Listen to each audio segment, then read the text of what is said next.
오늘 우리에게 주신 하나님의 말씀은 히브리서 4장 12절에서 13절의 말씀입니다. 히브리서 4장 12절에서 13절의 말씀입니다. 제가 가진 성경으로 신약성경 356쪽에 있습니다.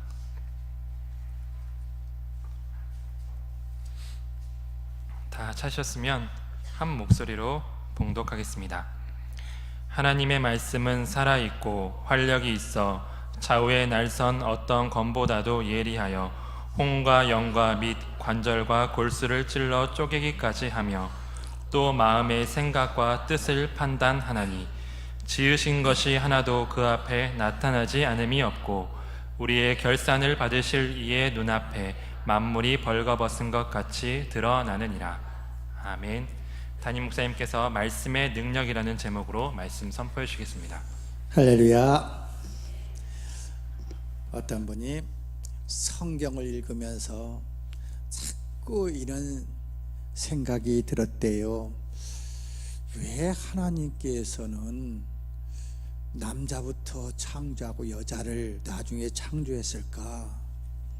왜 여자부터 창조할 수도 있을 텐데 남자를 먼저 창조했을까? 뭐 보통 사람은 그런가 보다 그랬는데 이분은 자꾸 그게 목에 가시처럼 그런 생각이 나더라는 거지요.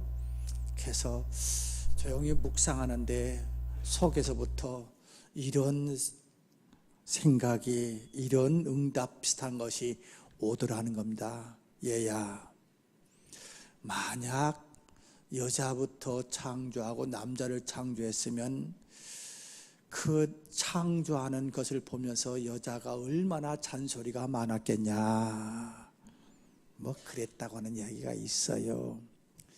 성경을 보다 보면은 나름대로 이랬으면은 저랬으면 하는 생각도 있을 수 있는데, 오늘은 세계적으로 또 한국교회가 지키는 성서주일입니다.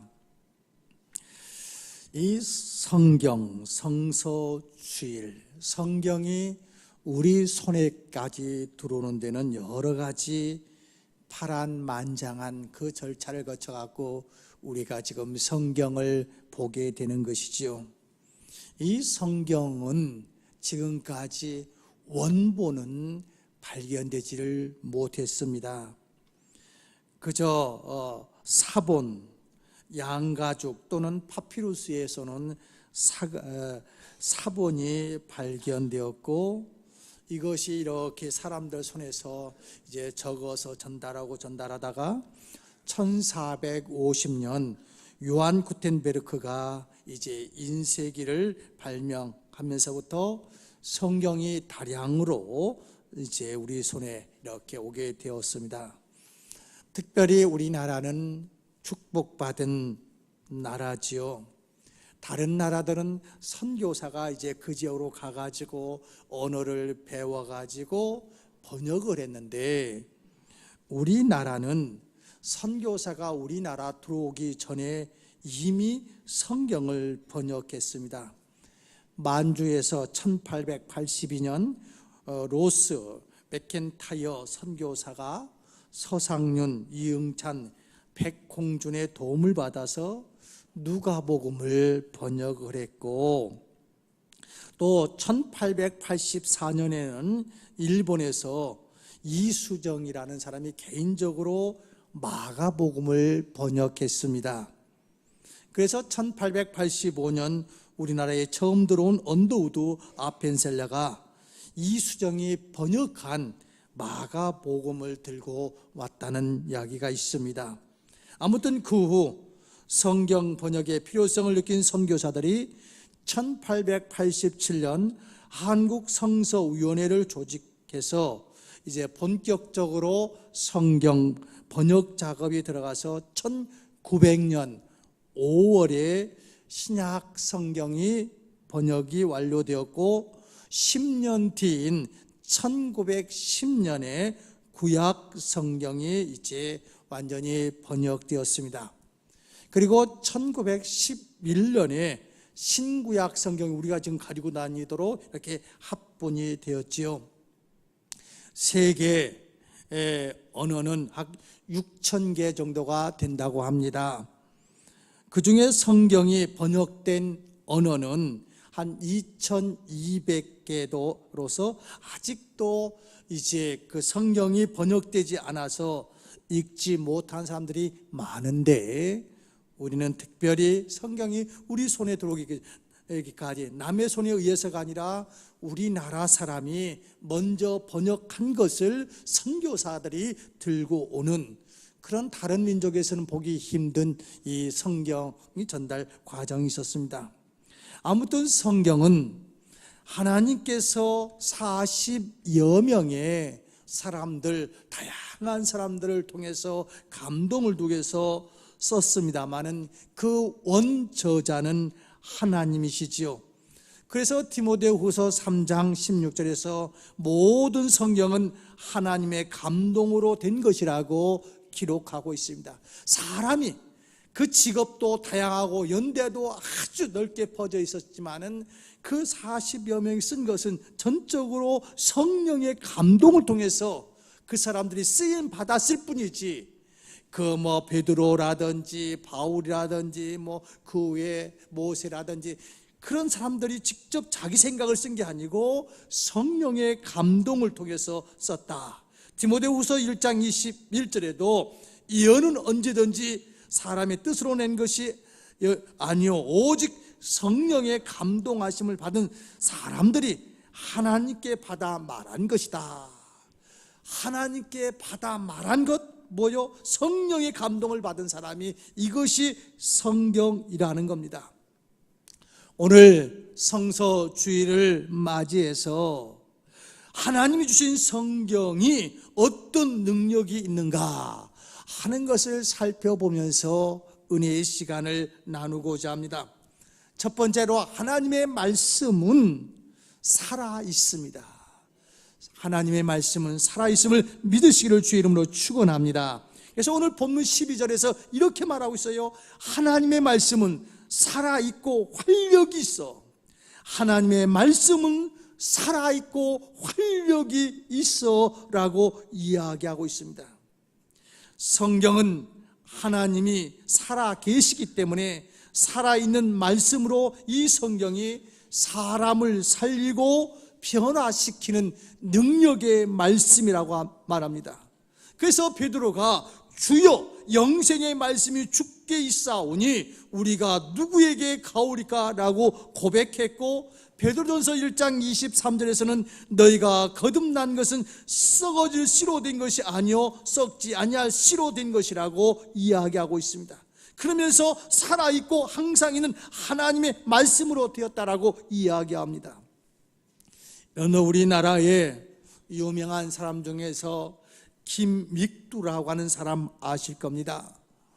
이 사람은 얼마나 아주 못된 깡패인지 장에 가면서 사람들이 선왕당에다가 오늘 김믹두를 좀 만나지 않게 해달라고 이렇게 선왕당에다 돌을 던지면서 가는, 만나고 싶지 않은 사람이 이 김믹두 깡패였는데, 이 사람이 그 깡패 짓을 또 술, 담배를 다 끊고 새로운 사람이 된 것이 뭡니까? 바로 하나님의 말씀이었어요. 이렇게 이제 하나님의 말씀을 듣고 새롭게 된 후에 새로운 삶을 사는데 먼 데 있는 친구가 어느 날, 야 익두야 술 한잔 먹으러 가자, 그렇게 하면서 유인하니까 그때 김익두, 그때는 목사님이 아니겠습니다만은 유명한 이야기 이가 아닙니까? 나는 요새 약을 먹고 있어서 술을 먹을 수가 없다고. 그러니까 야 몸이 얼마나 많이 나쁘냐, 무슨 약 먹는데? 그러니까 무슨 약 먹는다고요? 신구약 먹는다고, 신구약 성경 먹는다고 했던 유명한 일화가 있습니다.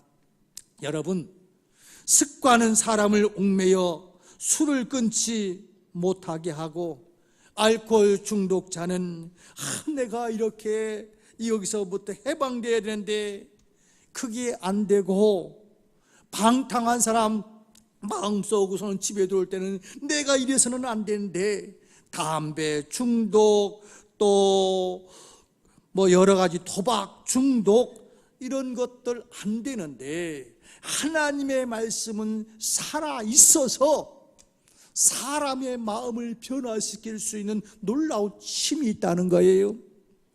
제가 서울에 부교육자로 있을 때, 그분이 지금 장로님 되었다가 이제 목사님 되셔갖고 저 수원 쪽에서 목회하는데, 그분이 이런 이야기를 하더라고요.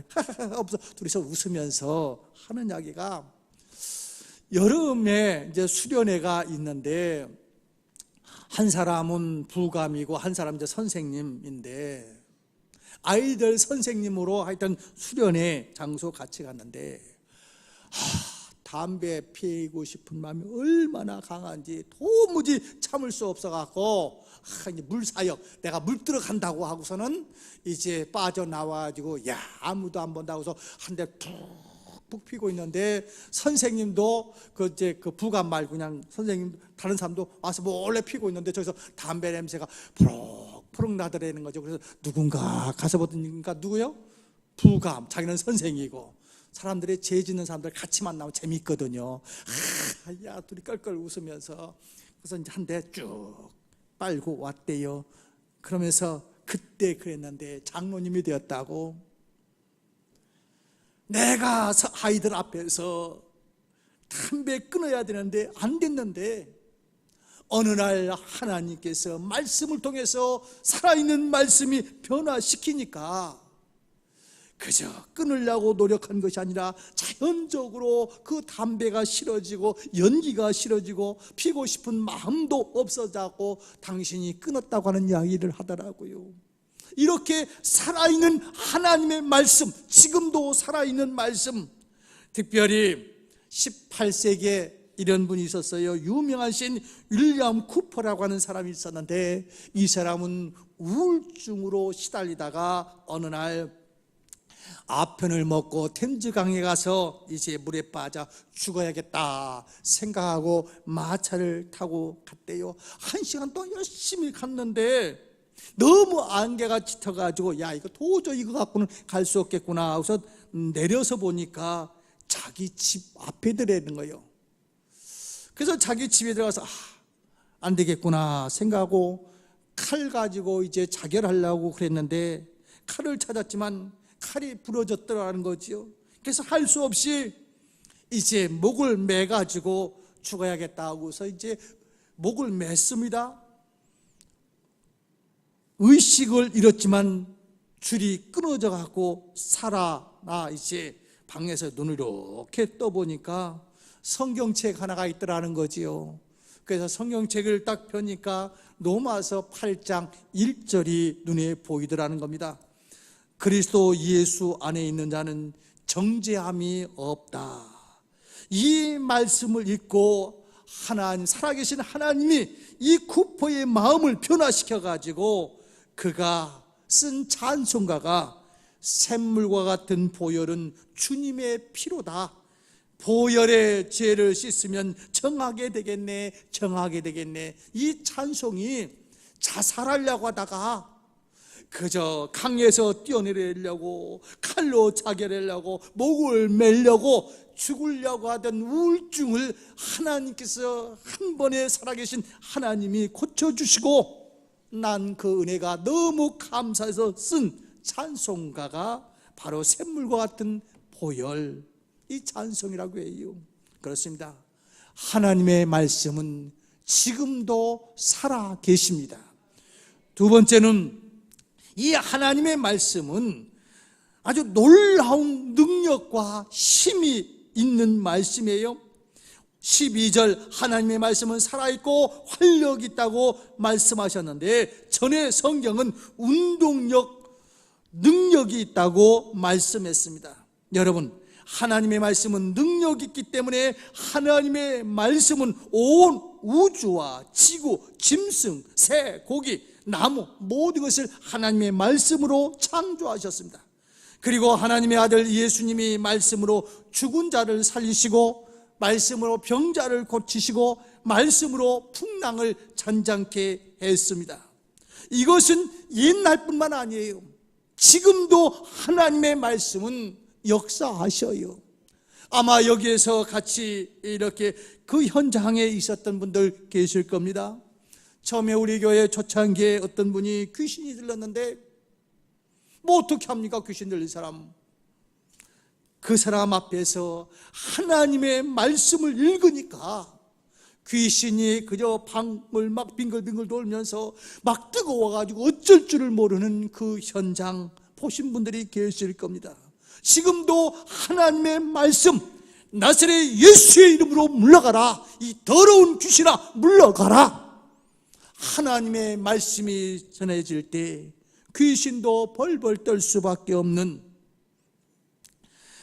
예수님이 가버나움에 들어가니까 백부장이 찾아와서 주여, 지금 내 하인이 중풍병으로 몹시 아파 누워 있습니다, 이렇게 말하는 거 아니겠어요? 그럴 때 우리 예수님이 내가 가서 고쳐주겠다. 아닙니다. 우리 집까지 올 필요가 없습니다. 왜냐하면 나도 내 밑에 부하가 있어서 말 한마디면 부하들이 다 움직이고, 나도 내 위에 상관이 있어서 상관이 나한테 이야기하면 나도 그대로 따라갑니다. 그러니까 우리 주님이 여기서 말씀만 하여 주옵소서, 그러면 내 하인이 나을 줄로 믿습니다 라고 말할 때, 그래 네 믿음이 참 크구나 하면서 주님께서 말씀하실 때 내 믿음대로 될지어다 라고 말씀하실 때 그 즉시 하인이 낫는 역사가 성경에 기록되어 있지 않던가요? 그렇습니다. 하나님의 말씀은 능력이 있기 때문에 하나님이 예레미야 선지자에게 이렇게 말씀합니다. 나 여호와가 말하노라, 내 말이 불같지 아니하냐? 반석을 쳐서 부스러뜨리는 방망이 같지 아니하냐? 그래서 사도 바울이 하나님의 복음 곧 말씀은 능력이 있어서 사람을 살리고 구원한다고 말씀하고 있어요. 로마서 1장 16절에서 내가 복음을 부끄러워하지 아니하노니 이 복음은 모든 믿는 자에게 구원을 주시는 하나님의 능력이 됨이라고, 디모데후서 3장 15절에서 성경은 능히 너로 하여금 그리스도 안에 있는 믿음으로 말미암아 구원에 이르게 하느니라고 말씀하고 있습니다. 그렇습니다. 하나님의 말씀은 살아있고 능력이 있는데, 특별히 우리를 어디로 인도하는가? 구원의 능력, 천국의 백성으로 인도하는 것이 하나님의 말씀입니다. 마지막으로 하나님의 말씀은 예리한 칼 같다고 이야기하고 있습니다. 12절에서 하나님의 말씀은 좌우의 날선 어떤 것보다도 예리하여 혼과 영과 및 관절과 골수를 쪼개기까지 하며 라고 말하고 있습니다. 하나님의 말씀은 좌우의 날선 검 곧 칼처럼 예리하여 사람의 혼과 영과 관절과 골수까지도 쪼갠다고 말씀하고 있습니다. 여러분, 하나님의 말씀이 왜 이렇게 예리한 칼과 같이 영혼과 관절과 골수를 쪼갭니까? 한마디로 치료하기 위해서입니다. 의사가 몸이 많이 아픈 환자의 몸을 예리한 칼로 쪼개서 수술해서 치료하듯이 하나님도 말씀으로 우리를 치료하십니다. 하나님이 말씀으로 우리 영혼을 수술해서 영혼이 잘되게 하고, 영혼이 잘되면 범사도 잘되고 육신도 건강하게 합니다. 병원에서 의사가 환자를 수술할 때 환자의 몸에 있는 암세포나 종양을 날카로운 칼로 도려내고 건강하게 만듭니다. 여러분, 이와 같이 하나님의 말씀이 우리 삶 속에, 우리의 마음 속에 있는 불이, 거짓됨, 죄악됨, 이런 것을 예리한 성령의 칼로 치료해 주시는 것이지요. 그래서 세상의 책은 내가 읽고 판단하지만은 성경 말씀은 내가 읽으면은 성경이 나를 판단합니다. 그래서 11절 마지막 부분에서 마음의 생각과 뜻을 판단하나니라고 말씀하셨는데, 전에 성경은 감찰한다고 말하고 있습니다. 여러분, 마음의 생각과 뜻을 판단하고 감찰한다는 말씀은 인간이 하나님 말씀 앞에서 숨길 수 없다는 뜻입니다. 그래서 우리의 마음과 생각과 뜻을 판단하고 감찰하시는 하나님 앞에서 모든 것이 드러나게 될 것입니다. 그래서 13절을 보면 이렇게 말합니다. 지으신 것이 하나라도 그 앞에 나타나지 않음이 없고 오직 만물이 우리를 상관하시는 자의 눈앞에 벌거벗은 것 같이 드러나느니라. 여러분, 하나님 말씀 앞에서 모든 것이 드러나기 때문에 하나님의 말씀으로 우리의 죄를 책망하실 때 숨기거나 변명하지 말고, 사도 베드로의 설교를 들었던 그 사람들이 우리가 어찌할꼬 회개하듯이 우리는 하나님 앞에 다 내놓아야 됩니다. 지난주 국정감사에 나온 증인들, 그저 모른다, 아니다, 기억난다. 그 다음에 어떤 사람이 그 말하는 순간 어떤 자료를 그쪽에다 보내니까 내가 착각했던 것 같다 하면서 미꾸라지 빠져나가듯이 빠져나갈 수는 있을지 모르겠습니다만은 하나님 앞에서는 아닙니다. 의사가 환자를 고치기 위해서는 어떻습니까? 아니, 환자가 내 건강이 회복되기 위해서는 어떻게 해야 됩니까? 내 아픈 증상을 아주 소상하게 바르게 다 이야기해줘야 의사가 바른 진찰, 바른 수술, 바른 치료를 해서 건강을 얻을 수 있습니다. 법원에서도 마찬가지입니다. 형사건이든 민사건이든 어떤 변호사한테 이것을 맡겼을 때 최소한 변호사한테는 자세하게 모든 과정을 다 이야기해 줘야 그 변호사가 형량을 줄일 수도 있고 민사에서 이길 수 있도록 가게 만드는 거 아닙니까? 내가 속이면은 의사가 바르게 판단할 수 없고 변호사가 바르게 변론할 수가 없습니다.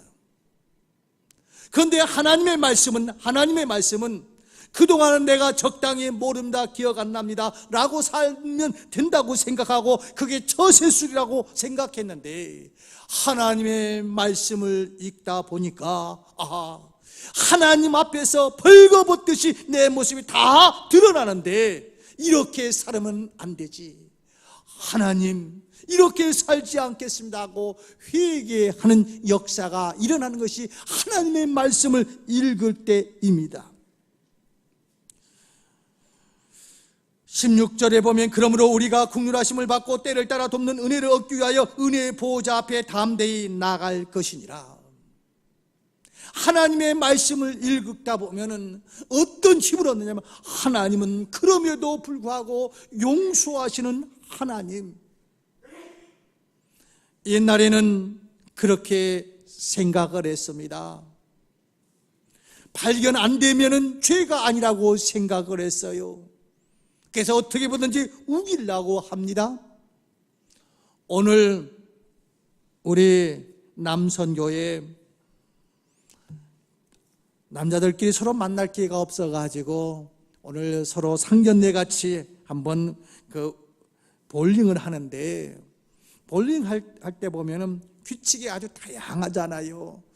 내가 이길 수 없었던 것이 무슨 나이별로 잘라서 우리 남성의 나이가 많아서 못했다든지, 아니면 뭐 이것저것 규칙을 가지고 이야기할 수 있어요. 특별히 옛날 그 경찰들이 과속을 잡을 때 나는 과속 안 했다고 이것저것 이유 될 수 있습니다. 그런데 지금 CCTV에서 운전기사 딱 얼굴 나오게 만들고, 그 다음에 그 당시 몇 킬로로 달렸다고 하는 분명한 증거가 집으로 딱 날라오면은 다른 방법 아무것도 없어요. 그거 가지고 어디로 가야 돼요? 은행으로 가서 돈 내야 돼. 옛날에는 뭐 잘못됐다 구청한테 뭐 경찰서한테 뭐 이것저것 할 수 있지만은 아니라고요. 우리가 하나님 앞에 섰을 때, 자, 너희들 분명하게 깨달아라. 하나님 앞에서는 숨길 수가 없다. 기억 안 난다고 할 수가 없다. 알몸과 같이 다 드러날 그날이 올 텐데 지금 이대로 살겠느냐? 아니면 네가 용서하면은 모든 것을 다 용서해 줄 텐데, 회개하면 용서할 텐데 회개하겠느냐? 회개라는 건 무엇입니까? 아이고 잘못했습니다 하고 눈물 콧물 흐르는 게 회개입니까? 그건 반성이지 회개는 아닙니다. 회개는 내가 잘못된 것을 깨달으면 바른 길로 방향을 돌이키는 것이 진정한 회개입니다.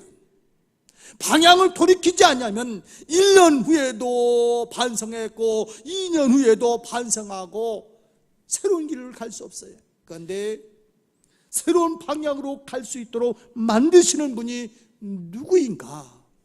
바로 하나님의 말씀을 읽는 순간에 그 역사가 이루어질 수가 있습니다. 그러면서 하나님의 말씀은 이렇게 말하는 것이요, 담대히 하나님 앞에 나가라고 하는 그런 의미는 헬라에서 원래 뜻은 언론의 자유, 표현의 자유라고 하는 뜻이 있다는 겁니다. 우리 주님께서 십자가에서 나를 위해서 돌아가셨다고 하는 그것을 분명하게 믿고 의지한다면 그 다음에는 하나님 앞에 담대히 나갈 수 있다는 겁니다. 그래서 구할 수 있다는 겁니다. 그래서 구할 때에 하나님께서 모든 응답을 주시는 그 놀라운 역사가 성경을 보면서 깨닫게 되고 성경을 보면서 그것을 내 것으로 받아들일 수 있다는 것이죠. 말씀을 맺겠습니다. 여러분, 과거는 우리가 그래도 한글 모르던 사람들이 교회 와서 성경 읽다가 한글을 깨친 분들이 많아요. 우리는 한글은 다 합니다. 외국어도 압니다. 그런데 성경과 가까이 있는 시간은 한글을 모르던 옛날보다도 훨씬 더 성경하고 너무너무 멀리 떨어져 있는 삶을 살아요.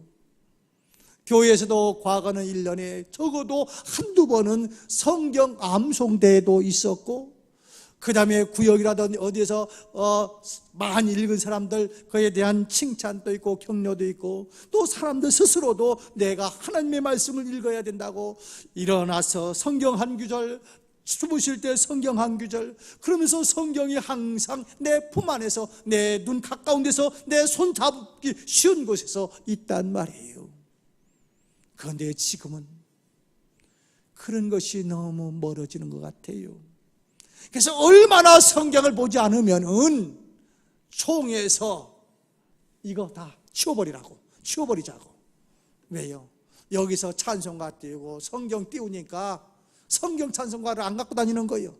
문화에 좋은 혜택은 있는데 이 하나님 말씀하고 너무 멀어지니까 이것 좀 가능하면 치우고 성경 그냥 불편하도록 가지고 다니도록 하자 하는 것, 또 막상 해보려고 하니까 또 불편하다고 또 하니까 우리는 못하고 있습니다만은, 이게 뭡니까?